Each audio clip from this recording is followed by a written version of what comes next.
7799033333 इस नंबर पर आप ये SMS करके इंडियन ऑयल की तरफ से 2 करोड़ रुपए तक के इनाम जीत सकते हैं, ठीक है ना। और ये ऑफर दोस्तों 31 जुलाई 2021 तक वैलिड है। Officially Indian oil corporation limited की तरफ से ट्वीट करके बात की जानकारी दी गई, आप स्क्रीन पर देख सकते हैं। ये बिल्कुल मतलब जेन्युइन ऑफर है और इसमें ऐसा कुछ नहीं कि आपको पैसे लगाने या ऐसा कुछ नहीं, ठीक है ना, मैं आपको बता दिया। अच्छा, पेट्रोल पर एक ऑफर फोन पे की तरफ से भी निकल कर आ रहा है दोस्तों। अगर आप इंडियन ऑयल के पेट्रोल पंप से पेट्रोल भरवाते हो और फोन पे से पेमेंट करते हो ना, तो फिर आपको कैशबैक वगैरह भी मिलेंगे। 0.75% तक कैशबैक ऑफर मिलेगा आपको। टर्म्स एंड कंडीशन अप्लाई रहेगी। तो ये ज्यादा जानकारी आप देख सकते हैं स्क्रीन पर। अच्छा, चलिए बात करें अगली खबर में। देखिए दोस्तों, बड़ी खबर है, अब नहीं कर पाएंगे 50 रुपए से कम का यूपीआई ट्रांजेक्शन। जल्दी बदलने जा रहा है, इस तरह का नियम भी बदल सकता है बहुत जल्द। दरअसल national payments corporation of India जो है ना, जो कि यूपीआई ट्रांजेक्शन को मैनेज करता है, वो अब यूपीआई चैनल पर 50 रुपए के अंदर किए जाने वाले सभी गेमिंग ट्रांजेक्शन पर स्थायी रूप से बैन लगा सकता है। ऐसी मीडिया रिपोर्ट चल रही है कि इस तरह का नया नियम देखने को मिल सकता है, ठीक है ना। देखते हैं ऑफिशियल अपडेट आगे क्या आता है, मैं आपको बताऊंगा जरूर। फिलहाल अगली खबर देखिए। पीएम मोदी ने कल ही कहा दोस्तों,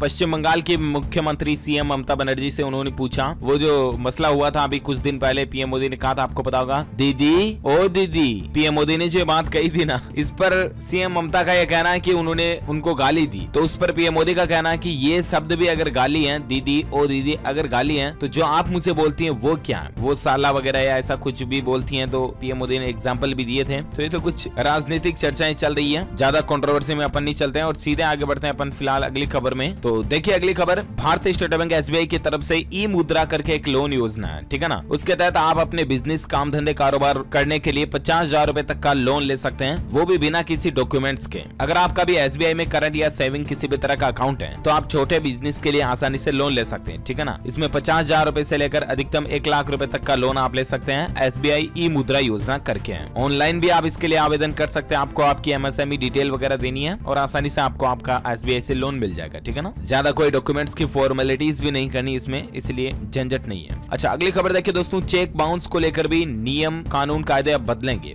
आखिर क्या होगा नया नियम? तो दरअसल चेक बाउंस के मामले, फर्जीवाड़े बहुत ज्यादा देखने को मिल रहे हैं। इसीलिए दोस्तों अब भारतीय रिजर्व बैंक और सरकार ने मिलकर के चेक बाउंस के नियमों को थोड़ा सख्त करने जा रही है। इसमें मतलब एक व्यक्ति के खिलाफ अगर एक साल में 1 से ज्यादा चेक बाउंस के मामले आना, तो ऐसे सभी मामलों की सुनवाई एक साथ हो सकेगी, ताकि अदालतों का समय बच सकेगा और मामले भी जल्दी से निपट जाएंगे, है ना। तो ये वाकई में अच्छा नियम है चेक बाउंस को लेकर। अच्छा, अगली खबर देखिए आप, सीनियर सिटीजन के लिए भी बड़ी खुशखबरी आपको देखने को मिल सकती है। बुढ़ापे में अब पैसों की चिंता नहीं होगी, क्योंकि सरकार एक ऐसा ही फैसला लेने जा रही है। जी हाँ, दरअसल जो सीनियर सिटीजन है ना, बड़ी उम्र के दादा दादी या लोग बाग हमारे देश के जो हैं, उन बुजुर्गों के लिए सरकार एक खास प्लान कर रही है। अगर सरकार वाकई में ये घोषणा कर देती है, तो 70 साल की उम्र में भी पेंशन के लिए एलिजिबल हो पाएंगे लोग बाग। यानी कि राष्ट्रीय पेंशन योजना एनपीएस में 70 साल के बुजुर्ग भी खाता खोल सकेंगे। मतलब कि अब बुढ़ापे में पैसों की चिंता नहीं होगी। कुल मिलाकर के बात ये है कि एनपीएस खाता खोलने की अभी जो अधिकतम उम्र है ना, वो 65 साल है, राइट। और मीडिया रिपोर्ट्स के मुताबिक दोस्तों, सरकार इसको और बढ़ाकर 70 साल तक के करने की प्लानिंग में है ना। तो 70-75 साल तक की उम्र इसकी बढ़ सकती है एनपीएस खाता खोलने की। देखते हैं आगे क्या अपडेट आता है। फिलहाल अगली खबर देखिए, वैज्ञानिकों की एक नई कामयाबी देखिए दोस्तों, डिप्रेशन के खिलाफ लड़ाई में एक ब्लड टेस्ट बनेगा बड़ा हथियार। जहां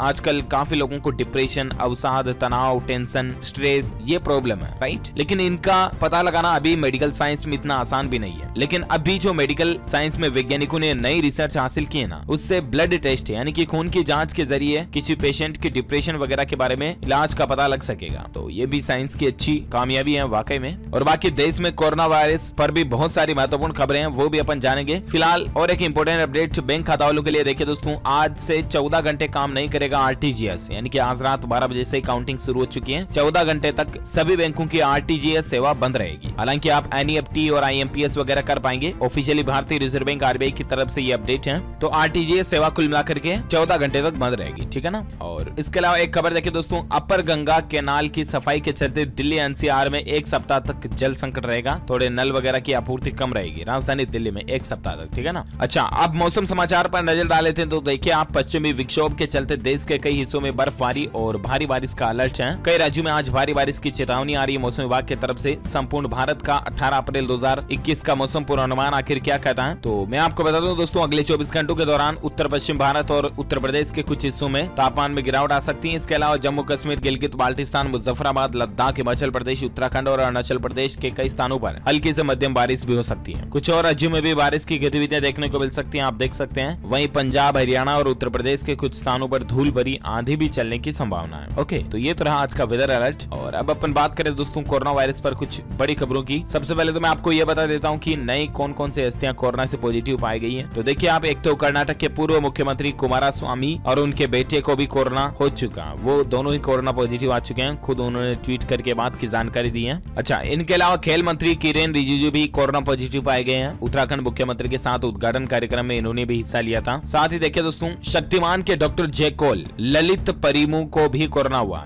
इन्हें प्लाज्मा की सख्त जरूरत है। ये तस्वीर देखकर आपको एक शब्द जरूर याद आ रहा होगा, थोड़ा दिमाग पर जोर डालिए। क्या मैं बताऊं? पावर। सही है। और अगली खबर देखिए दोस्तों, बॉलीवुड एक्टर सोनू सूद भी कोरोना पॉजिटिव पाए गए हैं, जो कि जरूरतमंदों के मसीहा कहलाते हैं। आपको पता होगा जब से कोरोना महामारी शुरू हुई, काफी लोगों की, हजारों लोगों की इन्होंने मदद की। इनका दिल वाकई में, मतलब क्या ही बोलूं मैं आपको, तारीफ करूं मैं जितनी उतनी ही कम है। जी हाँ, कोरोना काल में मजदूरों के मसीहा बने सोनू सूद भी कोरोना संक्रमित हो चुके हैं। और अब देखिए दोस्तों, लोग बाग भगवान के साथ में इनकी तस्वीर लगा करके दुआ मांग रहे हैं कि जल्द से जल्द ये स्वस्थ हो जाए। कुमार विश्वास भी बोले कि तुम दिल हो हमारा, जल्द ठीक हो जाओ। और पब्लिक यानी जनता के दिलों में इनके प्रति प्रेम देखिए आप, भगवान के बराबर इनको सम्मान दे रहे हैं। और वाकई में मिलना भी चाहिए, मतलब हस्ती वाकई में लोगों की मदद करने के लिए जानी जाती है। और ये कोरोना संक्रमित होने के बाद इनका रिएक्शन क्या रहा पता? इन्होंने कहा दोस्तों, अभिनेता सोनू सूद कोरोना संक्रमित हुए हैं और बोले कि अब मेरे पास आप लोगों की मदद करने के लिए और ज्यादा समय रहेगा। वाह, इनकी महानता देखिए आप। इन्होंने कहा कि मैंने खुद को क्वारंटीन कर लिया है, लेकिन चिंता की कोई बात नहीं है। उल्टा अब मेरे पास पहले से ज्यादा समय रहेगा आप लोगों की मुश्किलों को ठीक करने के लिए। याद रहे, कोई भी तकलीफ मैं हमेशा आपके साथ हूँ, ये कहना है इनका। इनके दिल की सोच देखिए वाकई में इतनी बड़ी है। भगवान जल्द से जल्द इन सभी को स्वस्थ कर दे जो भी कोरोना संक्रमित है, मैंने आपको बताया। और एक दुख की बात ये भी देखिए दोस्तों, कल ही साहित्यकार डॉक्टर नरेंद्र कोहली का भी कोरोना से निधन हो चुका है। दिल्ली के सेंट स्टीफेंस हॉस्पिटल में इन्होंने आखिरी सांस ली। कोरोना पर कुछ और अपडेट मैं आपको फटाफट से बता देता हूँ। तो देखिए आप, खबर एक्टर विवेक के निधन पर पीएम मोदी ने शोक जताया कल ही। हालांकि इनका निधन कोरोना के चलते नहीं हुआ, लेकिन पीएम मोदी ने भी श्रद्धांजलि अर्पित की इनके निधन पर। इसके अलावा दोस्तों, WHO ने लोगों को बताया कि कोरोना के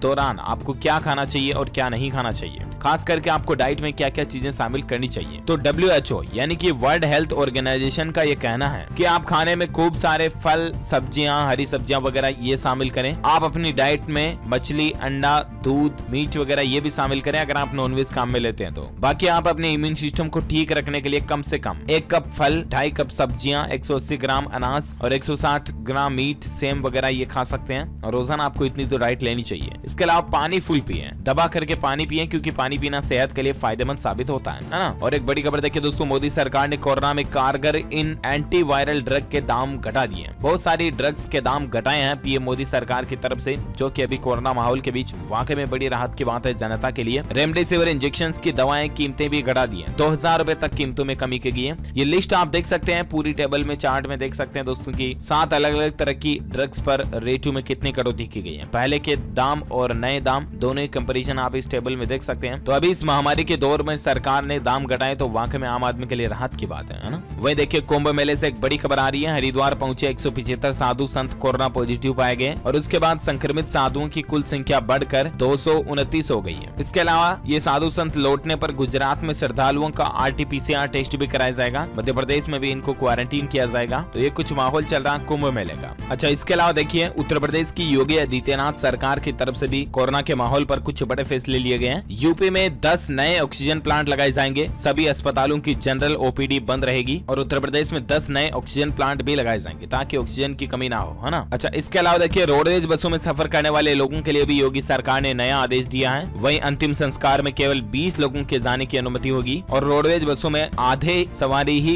भरी जाएंगे। 50% क्षमता के साथ ही सवारियां भरी जाएगी रोडवेजों में भी, है ना। तो ये भी कुछ नए नियम बनाए गए हैं यूपी सरकार की तरफ से। इसके अलावा कोरोना काल में हर जरूरतमंद लोगों को भरण पोषण देगी, भत्ता देगी योगी सरकार, मुफ्त राशन भी मिलेगा। उत्तर प्रदेश के मुख्यमंत्री योगी आदित्यनाथ ने अधिकारियों को निर्देश दिए हैं कि भरण पोषण भत्ता के पात्र लोगों की सूची अपडेट कर ली जाए। इसी तरह राशन वितरण कार्य की व्यवस्था की समीक्षा समीक्षा भी कर ली जाए, क्योंकि इस कोरोना मसले में गरीब परिवारों को फ्री में राशन वगैरह दिया जाएगा सरकार की तरफ से, ठीक है ना। 35 घंटे तक लगातार उत्तर प्रदेश में कोरोना कर्फ्यू रहेगा। सीएम योगी ने निर्देश दिए हैं। श्रमिकों, प्रतियोगियों और जरूरी सेवाओं को छूट रहेगी। आईडी होना चाहिए आपके पास, तभी आपको बाहर जाने की इजाजत होगी। बाकी दोस्तों 35 घंटे तक सख्त कोरोना कर्फ्यू लागू रहेगा पूरे उत्तर प्रदेश में। ओके, तो ये योगी सरकार की तरफ से कुछ महत्वपूर्ण फैसले रहे हैं। अच्छा, इसके अलावा दोस्तों योगी सरकार की तरफ से एक और राहत दी गई, जो भी मैं आपको साथ के साथ बता देता हूं। तो देखिए, यूपी के सीएम ने 20 मई तक सभी आंतरिक और गृह परीक्षाओं को स्थगित कर दिया। उत्तर प्रदेश में सभी बोर्ड एग्जाम्स को 20 मई तक स्थगित कर दिया गया, रद्द कर दिया गया। प्रदेश में किसी भी बोर्ड के कक्षा 9वीं से 12वीं तक के स्कूलों में आंतरिक मूल्यांकन या गृह परीक्षाएं नहीं ली जा सकेंगी 20 मई तक, ठीक है ना। तो ये भी योगी सरकार का बड़ा फैसला है। और अगली खबर देखिए, इंडियन रेलवे को लेकर भी एक नया नियम आ चुका है। देश भर के सभी रेल यात्रियों के लिए सख्त अलर्ट है, चेतावनी है कि रेलवे स्टेशन और ट्रेन के अंदर अगर आप मास्क नहीं पहनते हो ना, तो अब 500 रुपए का जुर्माना लगेगा। पहले ये जुर्माना 100 रुपए 200 रुपए था, लेकिन इसको सीधा बढ़ाकर रेलवे ने 500 रुपए कर दिया। रेल मंत्रालय की तरफ से साफ कर दिया गया कि देश भर में कहीं पर भी अगर कोई भी व्यक्ति रेलवे स्टेशन पर या ट्रेन में सफर करने के दौरान बिना मास्क के पाया जाता है, तो सीधा आप पर 500 रुपए फाइन लगेगा, ठीक है ना। तो क्या मतलब, यूं 10 रुपए का मास्क लगाने के चक्कर में 500 रुपए की रिस्क लोगे ना, इससे अच्छा तो मास्क लगा लो। अच्छा, इसके अलावा देखिए, महाराष्ट्र राज्य में घरेलू कर्मियों को अब हर 15 दिन पर नहीं करनी होगी कोविड टेस्ट। सरकार ने वापस ले लिया इस फैसले को। हाल ही में सरकार ने ऐसा फैसला दिया था कि घरेलू कर्मी जो है उनको हर 15 दिन में कोरोना टेस्ट कराना पड़ेगा, लेकिन अब इस फैसले को वापस ले लिया, ठीक है ना, नहीं कराना पड़ेगा। अच्छा, इसके अलावा साथ ही अगली खबर देखिए आप, कोरोना 2.0 जितनी तेजी से बढ़ रहा है ना दोस्तों, ये उसी तेजी से खत्म भी हो जाएगा। एक राहत की बात निकल कर आ रही है हाल ही के सर्वे में, रिसर्च में, कि अप्रैल के अंत तक 40% आबादी में एंटीबॉडी डेवलप हो जाएगी। जी हाँ, मैं आपको बता दूं, क्रेडिट सूसे के एक अध्ययन में इस बात का पता चला कि कोरोना की दूसरी लहर जिस तेजी से बढ़ रही है उसी तेजी से खत्म भी हो जाएगी। अध्ययन में यह अनुमान लगाया गया है कि अप्रैल के अंत तक देश की 40% आबादी में एंटीबॉडी विकसित हो जाएगी। तो ये एक बढ़ते कोरोना माहौल के बीच एक राहत भरी खबर तो दिखाई दी। अच्छा, इसी बीच एक चेतावनी भी आ रही है। देखिए आप कि कोरोना से जून में हर दिन 2500 लोगों की जान जा सकती है। लॉसेंट की रिपोर्ट ने भारत की चिंता को बढ़ा दिया। अभी भारत में 1100-1200 लोगों की प्रतिदिन जान जा रही है, राइट, लेकिन यही आंकड़ा बढ़कर जून में और ज्यादा खतरनाक हो सकता है। अप्रैल मई के बाद जून तक रोजाना 2500 लोगों की मौत हो सकती है। तो अलग अलग सर्वे, अलग अलग वैज्ञानिकों की रिसर्च के मुताबिक जो आंकड़े हैं मैंने आपको बता दिए। सावधान रहें, प्लीज मास्क जरूर लगा करके रखें, बिना मास्क घर के बिल्कुल भी बाहर ना निकलें, ठीक है ना। बाकी कल ही पीएम मोदी ने हाई लेवल मीटिंग की, कोरोना और टीकाकरण पर अधिकारियों से बातचीत भी की। उसमें पीएम मोदी ने कहा कि एक तो अस्पतालों में बेड की संख्या को बढ़ाया जाए और बाकी टेस्टिंग, ट्रैकिंग, ट्रीटमेंट, इन पर फोकस किया जाए। तो यही बेस बातें हैं जो हमें ध्यान में रखनी चाहिए। इसके अलावा देखिए दोस्तों, दिल्ली के सरकारी स्कूलों में गर्मियों की छुट्टी का ऐलान भी हो चुका है। 11 मई से लेकर 30 जून तक दिल्ली के सभी स्कूल जो है बंद रहेंगे। गवर्नमेंट स्कूलों में गर्मी की छुट्टियां लागू हो चुकी है दिल्ली में, है ना। अच्छा, अब मैं आपको कोरोना के आंकड़े बता दूं आज के फटाफट से। तो एक तो देखिए दोस्तों, कोरोना से अब तक दुनिया भर में 30 लाख लोगों ने दम तोड़ दिया। हर मिनट 8 मौतें हो रही है, हर घंटे 500 और हर दिन 12,000 से भी ज्यादा लोग जो है वो कोरोना के चलते अपनी जान गंवा रहे हैं। यानी कि एवरेज प्रति मिनट का आंकड़ा निकाला जाए ना दुनिया भर में, तो प्रति मिनट 8 मौतें हो रही हैं। हर दिन 12,000 से भी ज्यादा लोग कोरोना के शिकार बन रहे हैं दुनिया भर में। भारत के आंकड़ों की बात करें दोस्तों, तो पिछले 24 घंटों के दौरान 2.5 लाख से भी ज्यादा नए मामले देखे गए। देखिए आप आंकड़ा कितना ज्यादा गंभीर बढ़ गया और भारत में कुल संक्रमितों की संख्या 1,47,00,000 से भी ज्यादा हो चुकी है। एक्टिव केस तकरीबन 18 लाख चल रहे हैं अभी भारत में। पिछले 24 घंटों में 1300 से भी ज्यादा लोगों की मौत हुई और भारत में कुल मरने वालों की संख्या का आंकड़ा 1,76,000 से भी ज्यादा पहुंच चुका है, ऑलमोस्ट 1,77,000 से भी ज्यादा। ओके, तो ये तो रहा भारत में आज का ताजा कोविड डेटा दिनों दिन बढ़ता जा रहा है। बेटा ध्यान में रखिएगा दोस्तों, कभी भी लापरवाही ना करें प्लीज। आजकल बहुत ज्यादा माहौल खराब हो रहा, तो अपने छोटे बच्चों का खास ध्यान रखें। आप उन्हें घर से बाहर ना जाने दें खेलने कूदने के लिए भी, और बड़े बुजुर्गों को आप बाजार वगैरह ना भेजें प्लीज। इसके अलावा आप खुद भी जाएं तो मास्क वगैरह लगा करके ही जाएं, ठीक है ना। लापरवाही 1% भी ना करें ताकि आप और आपका परिवार ज्यादा सुरक्षित रह सके। चलिए अब अपन नजर डालते हैं दोस्तों देश में कुछ और बड़ी खबरों में। टेक्नोलॉजी को लेकर एक अच्छी खबर देखिए, गूगल सर्च और मैप पर भी अब यूजर्स जो है वो कोविड-19 वैक्सीन की लोकेशन देख पाएंगे कि कहां